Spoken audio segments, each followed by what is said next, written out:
Nous avons quitté Strasbourg parce que la guerre avait été déclarée le 2 septembre, mais nous sommes déjà partis le 28 août. D'abord parce que mon père ne voulait pas être pris sur les routes dans une grande cohue.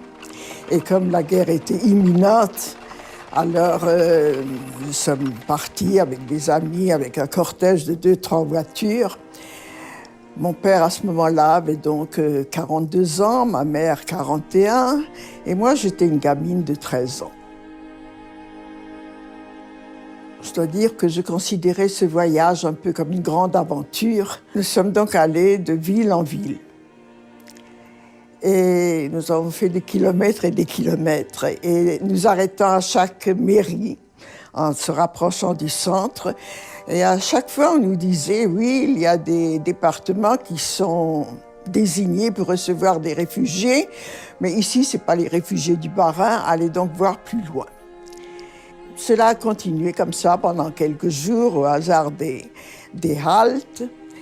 Finalement, nous sommes arrivés à Limoges, en Haute-Vienne. Et là, on nous a dit, vous êtes de Strasbourg, vous êtes de la ville de Strasbourg, votre département de repli, c'est la Dordogne, chef-lieu Périgueux.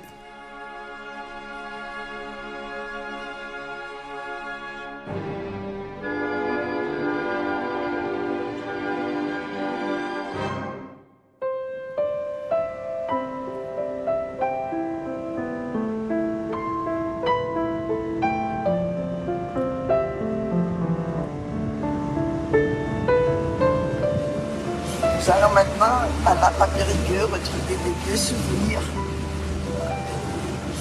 Une période. Toute ma vie pendant l'occupation. Comment tu te sens?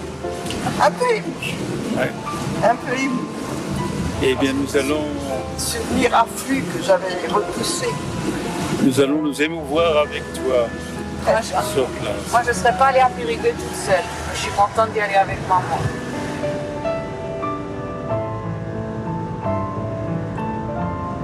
Voilà, je veux dire que dans ce pays, j'ai passé des années importantes de la vie. J'avais 13 ans quand je suis venue et 20 ans quand je suis partie.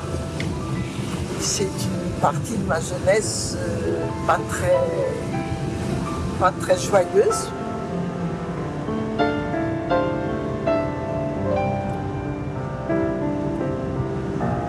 Pendant la drôle de guerre, il ne se passait rien du tout.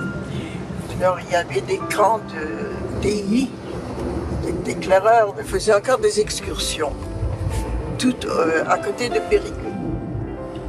Alors, jusqu'au 10 mai 40, la drôle de guerre s'est terminée.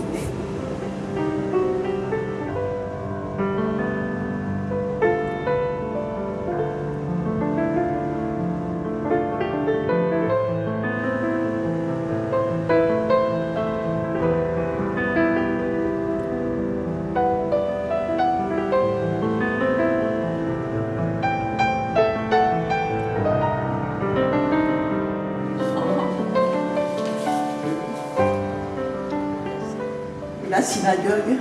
La synagogue se trouve derrière la préfecture. Oui, c'est bien ce que je pensais. Plus de 60 ans, pendant la guerre.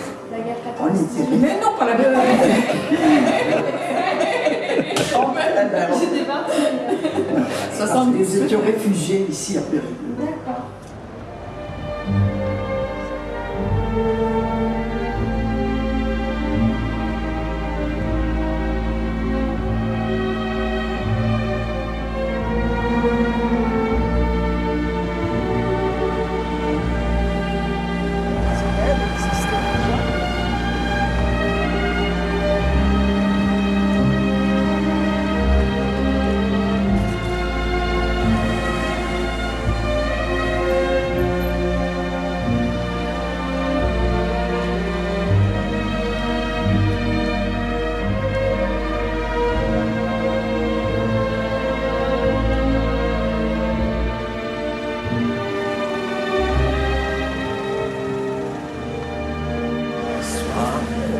Dame est venue frapper à notre porte et dire qu'elle travaillait à la préfecture, qu'il y avait une liste où les hommes devaient être raflés et que le nom de mon père figurait sur cette liste.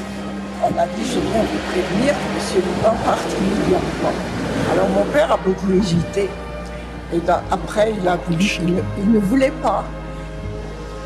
Il n'y avait pas encore l'habitude. Il disait, mais je n'ai rien fait, je n'ai pas de casier judiciaire, j'ai toujours payé mes impôts, je suis en ordre, je ne vois pas pourquoi la police viendrait me chercher. Et pourtant, finalement, on a décidé, Madame Gendreau, qui était une veuve d'origine juive, elle a caché mon père pendant plusieurs semaines, là-haut. Là-haut. Et alors, ils sont venus. Et effectivement, à 3 heures du matin, la police française est venue. Ils cherchaient mon père. On a dit, on ne sait pas où il est. Enfin, ils nous ont interrogés, ils ont fouillé la maison. Et ils sont partis à 6 heures du matin en disant qu'ils reviendraient le lendemain.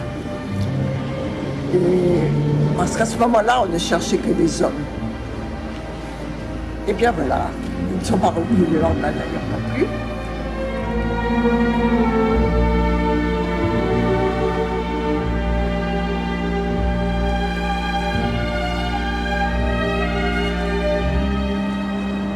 Nous arrivons 20 rue de la Boétie. C'était une maison petite à 2 étages.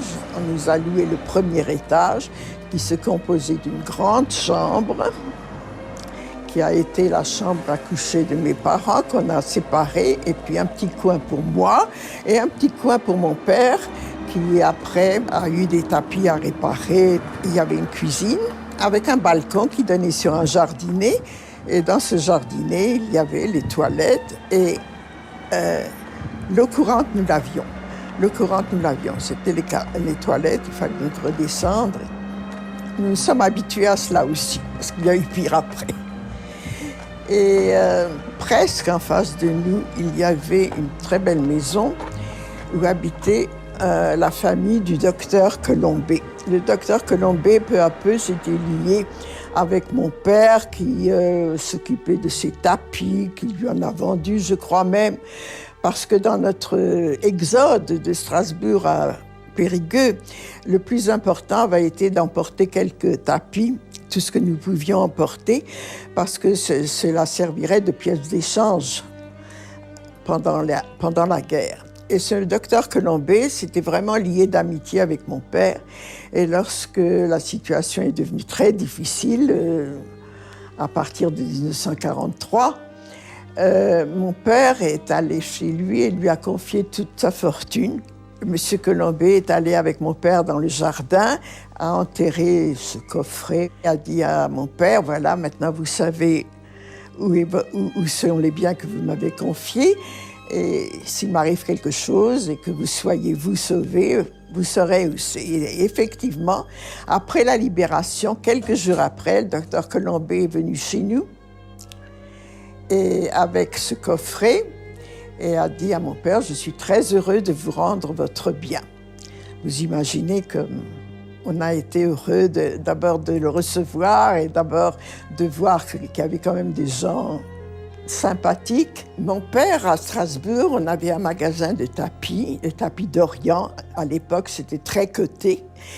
Et il avait aussi appris à Vienne, dans un grand magasin de tapis, la réparation des tapis d'Orient et surtout, parce que c'est toute une science de connaître l'origine des tapis et comment on les fabrique, etc. C'était le métier de mon père. Tapis Liban était la marque de fabrique. Et ma mère disait toujours, on a mangé les tapis.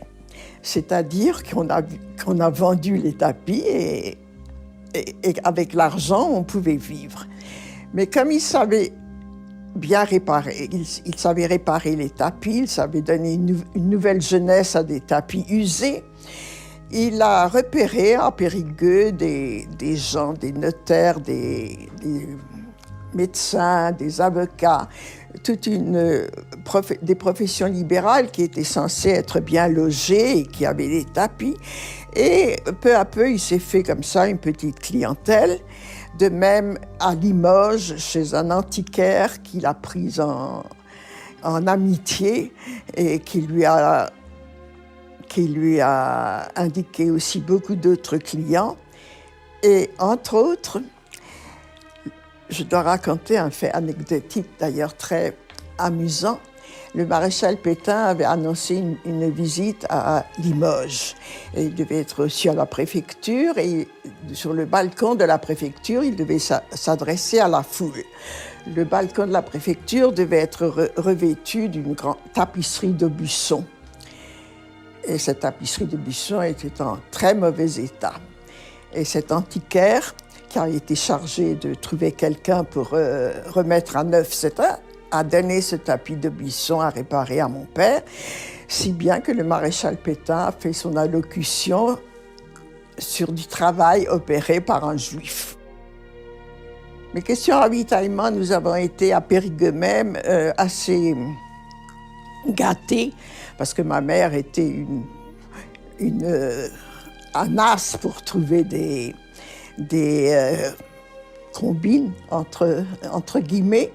Par exemple, il y avait des tickets de ravitaillement que les commerçants, épiciers, bouchers devaient coller à la fin du mois sur des feuilles pour obtenir le ravitaillement. Et ma mère collait les timbres sur les feuilles pour l'épicier du coin. Et en revanche, elle bénéficiait de certains privilèges matériels. Le lycée où j'ai fait mes études de lycéenne se trouvait donc à quelques pas de la rue de la Boétie, sur la route de Paris qui montait, on appelait ça le lycée du Haut de la Côte. C'était un lycée de jeunes filles.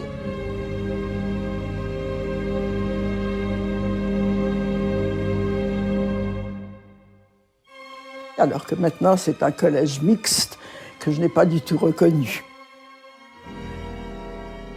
Un jour, on a été sélectionné une équipe de basketball pour aller jouer dans les environs. J'étais nulle en basketball, mais j'ai quand même su aller avec.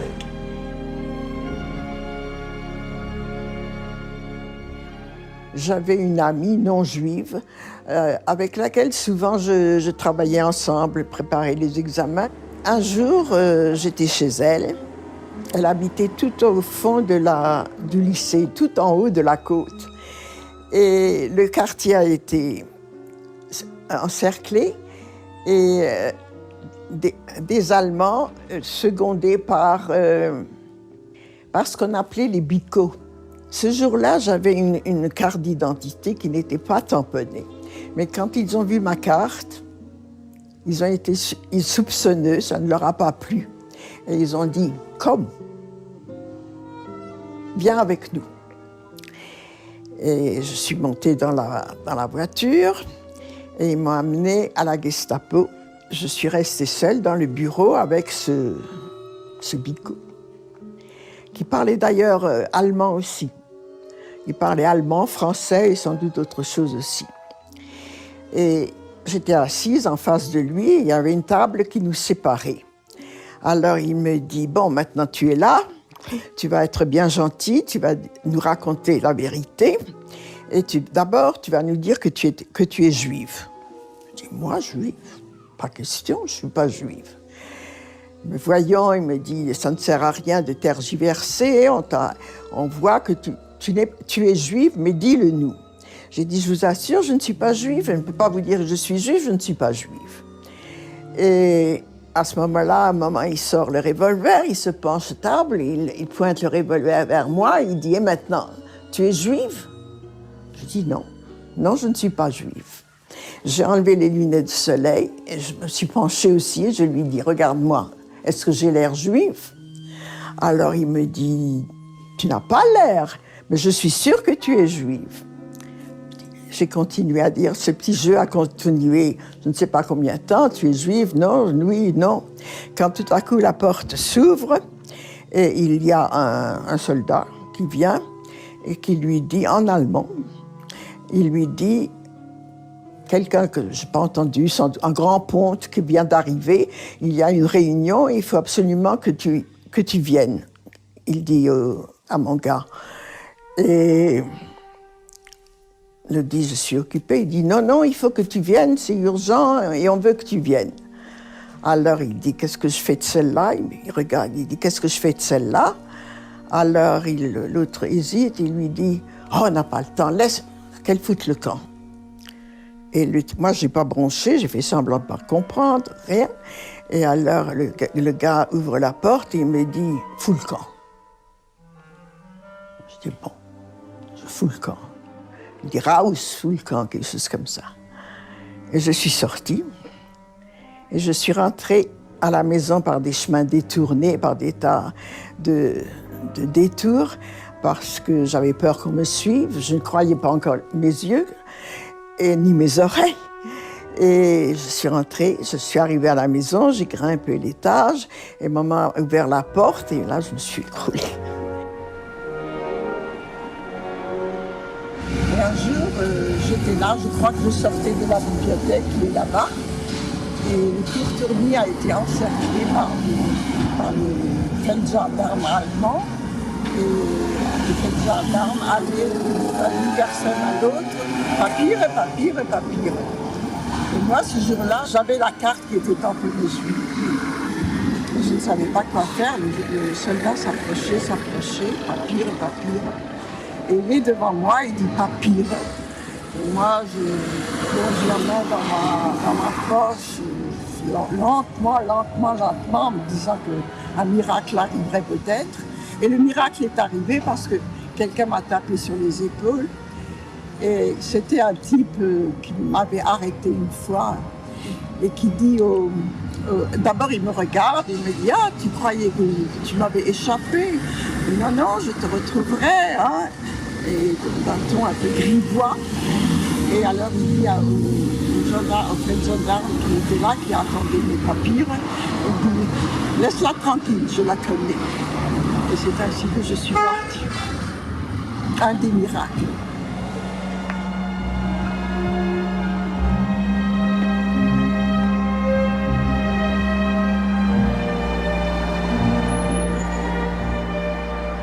Je vois que c'est le musée d'art et d'archéologie du Périgord, que je ne connaissais pas. Et de mon temps, c'était la bibliothèque municipale. J'allais changer des livres et j'allais lire ce qu'il fallait lire ici.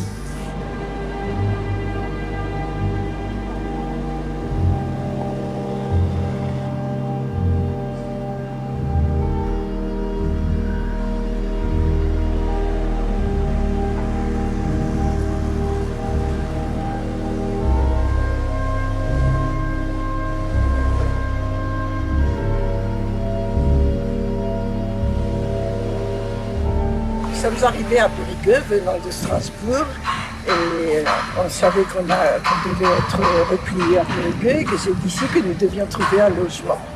Et on s'est arrêté ici, dans l'intention de demander à quelqu'un. Or, il y avait ici un magasin, fourrure Kaplan. Alors, le Kaplan, ça c'est un de l'autre, on va y aller. Et c'était la sœur de Madame Hilbeau. Et effectivement, elle nous a reçus très bien. En juin 1943, j'ai passé le bac. Il faut dire qu'entre-temps, j'avais fait connaissance d'un Strasbourgeois, Théo Dreyfus, qui est devenu vraiment un grand copain, duquel j'ai beaucoup appris. Il était un juif pratiquant. Léon Lichtenberg, qui lui était un périgourdin, qui habitait à Périgueux. On a formé un petit groupe où on étudiait, on préparait le bac ensemble. Et on a passé le bac le même jour, avec les mêmes professeurs d'ailleurs, l'un suivant l'autre. Et le jour des résultats, Léon Lichtenberg est venu, il a crié, il était dans la rue, j'ai ouvert la fenêtre, et il a crié, on l'a eu. C'était un rayon de soleil dans cette période qui n'était pas très rose.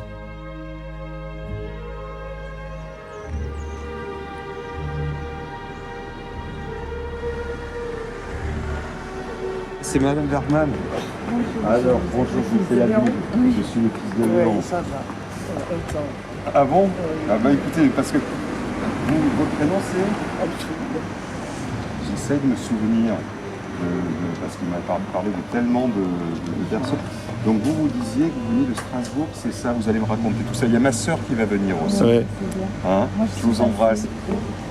Et alors, donc en fait, Bonjour. alors elle a habité rue Labo ici. C'est quoi, Annie? Ils ont fait leurs études avec papa ensemble de droit. Mais c'est Pas qu'ensemble. Et c'est pas, elle m'a raconté comme elle dit, on a le bac. Ils étaient en classe ensemble. C'est extraordinaire. Voilà, je le vois encore. Oui, donc c'est pas lié à la guerre, c'est vous êtes John. Ouais. Alors ils étaient en classe ensemble. Ils étaient en classe ensemble. Et ce qui est le plus rêvé, c'est qu'elle habitait rue Labo ici, avant que nous on y habite.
Il y a la rue, on commence les massacres chez les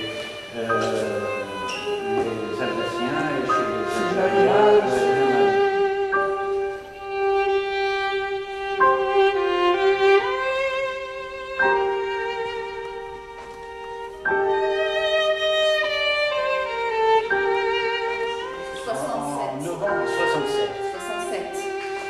Novembre 67, 1967, et c'est M. Rolf Hamel. De mon temps, au début de la guerre, quand nous étions ici, la municipalité nous a octroyé une baraque au pont Saint-Georges. Et là-bas, pendant les fêtes, jusqu'en 1943,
Allez, cette fois.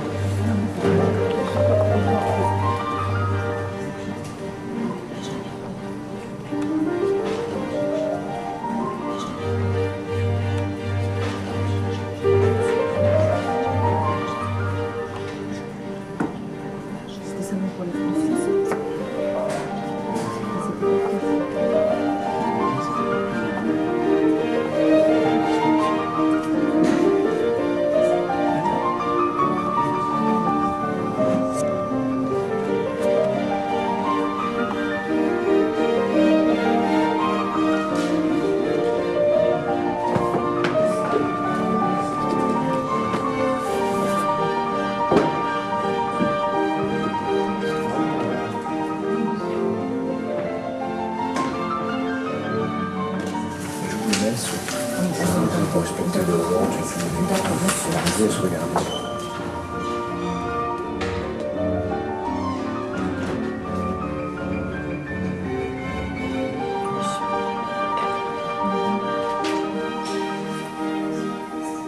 Liban. Isaac Liban. 4 décembre 96, il est né à Spripraf, c'est le nom, adresse 20 rue de la Boétie, masculin, X, sans doute pas trouvé quoi.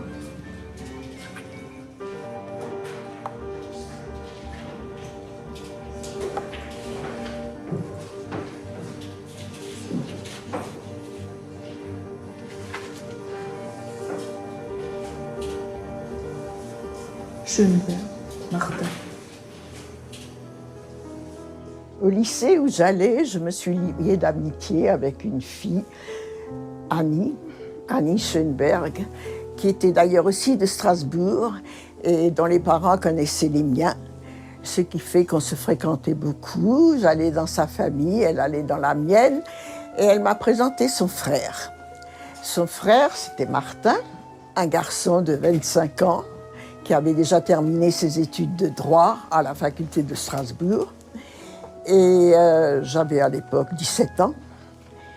Et il a été d'emblée très, très gentil avec moi. Et moi, j'étais fascinée, sidérée qu'un garçon de cet âge fasse attention à moi. Je me considérais comme une gamine. Et nous nous sommes beaucoup vus, évidemment, avec sa sœur, avec les copains, quelquefois tout seul aussi. Il venait souvent chez mes parents, d'ailleurs. Et je me souviens d'un jour où nous avons fait une excursion avec Annie et des amis. Et à un moment donné, nous nous sommes trouvés seuls. Et à ce moment-là, il m'a dit qu'il était très attiré par moi.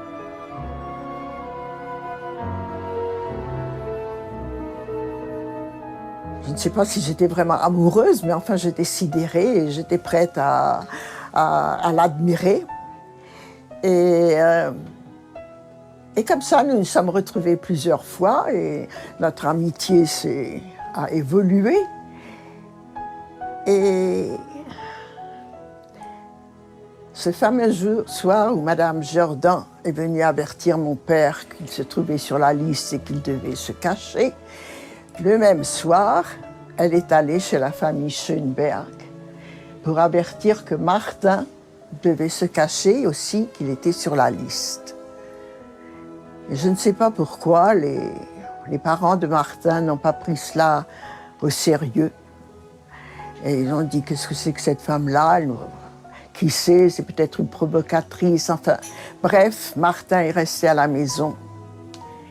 Et à 3h du matin, les policiers sont venus, ils ont trouvé Martin, ils l'ont embarqué et ils l'ont emmené à la caserne où étaient logés tous ceux qu'on avait raflés la nuit. Bon, le lendemain, évidemment, on a compté les absents et puis on a constaté que Martin était pris et qu'il se trouvait à la caserne. Et moi, j'ai pris une couverture, un panier de provisions, et j'ai couru à la caserne. J'ai demandé à voir Martin. Il est venu. Je lui ai donné ce que je lui avais apporté. Il m'a dit, Michele, on se verra à Lublin. Lublin était l'endroit, enfin, les gens parlaient de ça sans aucune preuve. Ça devait être un endroit où se trouvait une usine et les déportés devaient travailler dans cette usine. Et il avait très bon moral. Il était très costaud, il avait très bon moral. Il a dit, je travaillerai et je reviendrai, Michele. Un jour, je reçois une lettre à moi adressée. Dans l'enveloppe, il y avait une autre enveloppe également à moi adressée. Et dans cette enveloppe, il y avait un mot. Je suis un cheminot. Je travaille sur le trajet où est passé le train. Et sur le ballast, j'ai ramassé une carte qui semble vous être adressée et je vous l'envoie. Et j'ai ouvert et j'ai vu cette carte. que je n'oublierai jamais, ni la carte, ni le texte, de ce train de plaisir qui m'envoie vers une destination inconnue. Je pense à toi et je t'adresse tous mes souvenirs.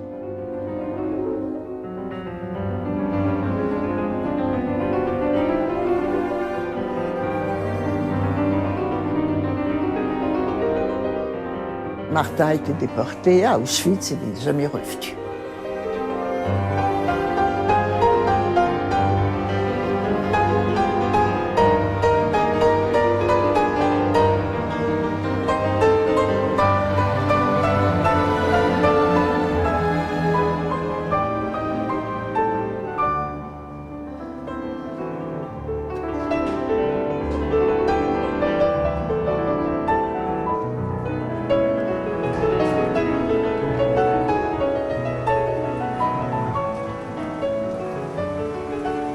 Voilà, Martin Schönberg.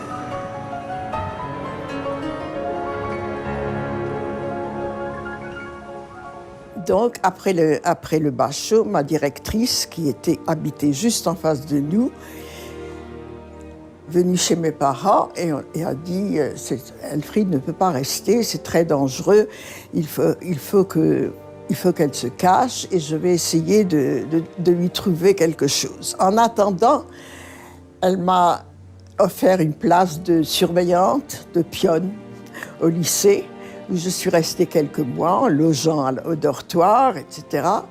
Mais que tout le monde me connaissait, mais enfin, au moins, je n'étais pas à la maison. Et après quelques semaines, elle vient et elle dit à mes parents, j'ai trouvé un endroit et une famille pour Elfriede. C'est une famille d'industriels de Paris qui ont un manoir aux environs de Périgueux.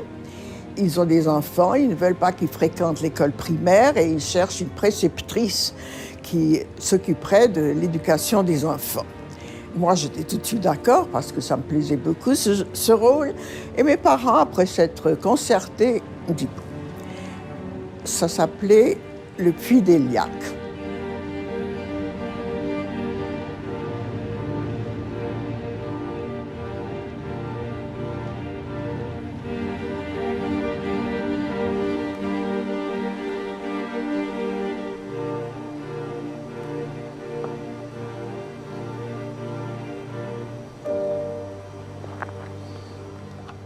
J'étais réfugiée à Périgueux, venant de Strasbourg. D'accord. J'étais de Strasbourg et Strasbourg a été évacuée. Oui, tout à fait. Et nous étions à Périgueux.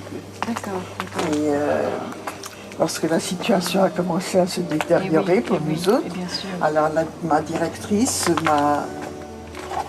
m'a indiqué, elle connaissait la famille Dezonné, je suppose.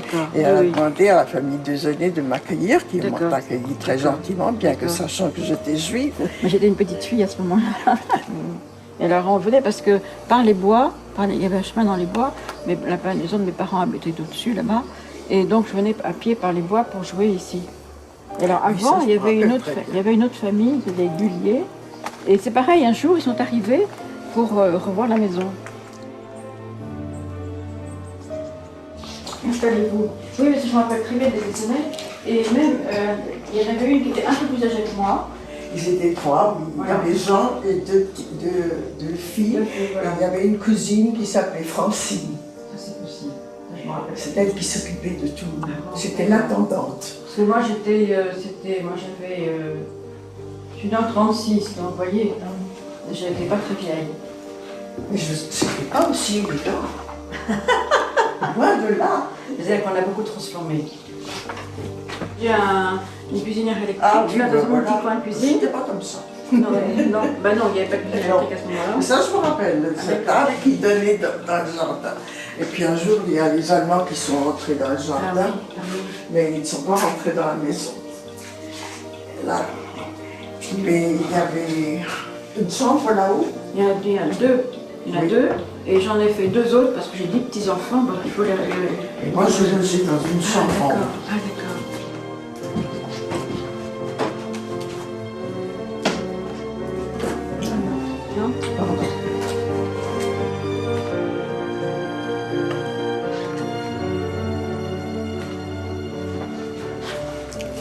Et en bas, il y avait encore d'autres pièces. Ah si, il y a notre pièce là-bas, oui.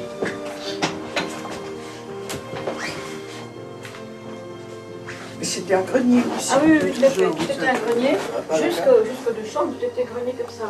Et puis, il fallait que je lance mes petits enfants. Donc, j'ai fait tous ces aménagements.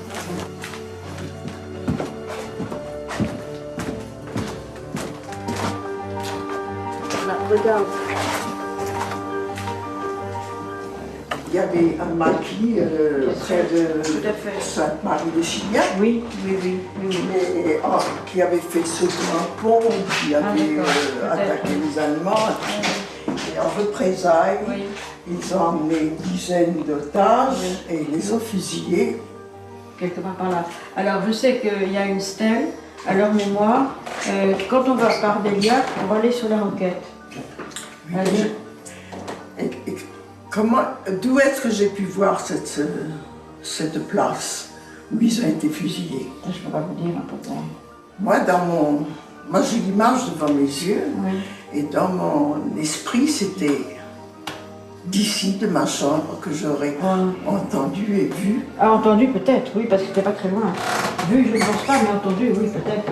Parce que c'était après Eliac, quand on va sur une carte, je montrerai sur une carte.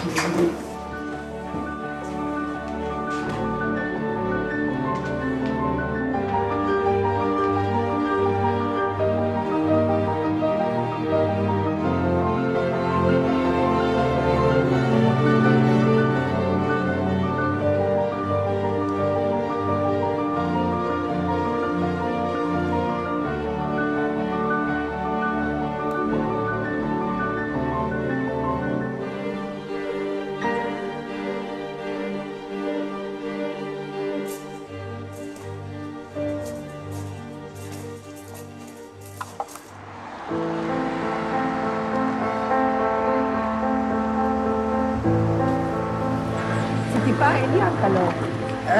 C'était là que ça s'était passé. Ben là, il y a eu 3 maquis de tués, là. Et là-bas, où vous Oh, là-bas, 20, je sais plus combien. 25. Et la maison, il y a une maison là à gauche, on ne la voit pas avec les miens. Vous voyez où est le camion? Oui. Là.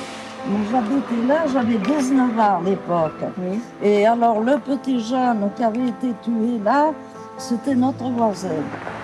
Il y avait des cerisiers tout le long de la route à l'époque des arbres. Ils avaient mis une corde. Vous vous rendez compte? Une corde pour arrêter les Allemands, pour le moment que ça fasse. Et alors, le 4 mars, quand ça s'est passé, avec ma tante, à l'époque, j'habitais la maison là à côté, et on avait des vaches, on avait été garder les vaches. Vous voyez, on mettait les vaches dehors à l'époque, c'était pas comme maintenant. Et alors, il arrive, j'étais avec ma tante sur le bord de la route, une petite route derrière le passage à niveau. Alors, j'ai dit que ces deux voitures, c'était les Allemands, mais des chefs. Quand ils les ont vus, ils sont vite venus par là, se camoufler, mais vous pensez qu'ils ont tiré, ils les ont tués.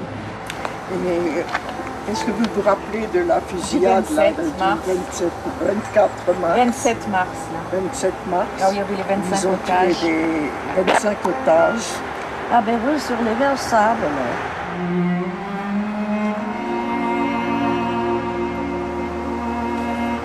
Alors, donc en mars 1944, il y a eu beaucoup de choses dans la région et j'ai entendu parler de cette action. Je sais qu'il y avait 25, m'a-t-on dit, à l'époque, des Juifs et des autres.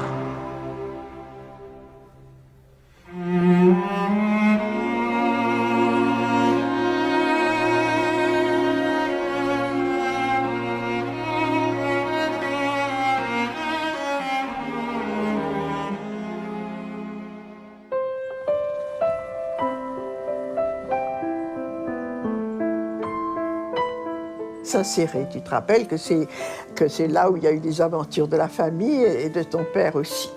Léon, mon mari, était dans une situation irrégulière et il venait de temps en temps voir son père, ses frères, ses sœurs. Un jour, où il y a eu des rafles aussi, où on a cherché, on a perquisitionné dans les maisons. Léon était dans la rue et il a été arrêté. On a examiné ses papiers et on l'a emmené à la gendarmerie. Et à la gendarmerie, à un moment donné, il est resté seul avec un gendarme. À un moment d'inattention, il a sauté par-dessus la fenêtre. Non, il a sauté, il a descendu la rampe, il est allé sur la rampe d'escalier, il a descendu, il a couru. Et puis, il a trouvé une bicyclette en bas et il l'a prise. Oui, il a trouvé la bicyclette et évidemment, il s'est enfui. Et il y a une femme qui a crié « Le prisonnier s'est enfui, le prisonnier s'est enfui ». Et le gendarme, sans délo, n'avait aucune chance de le rattraper.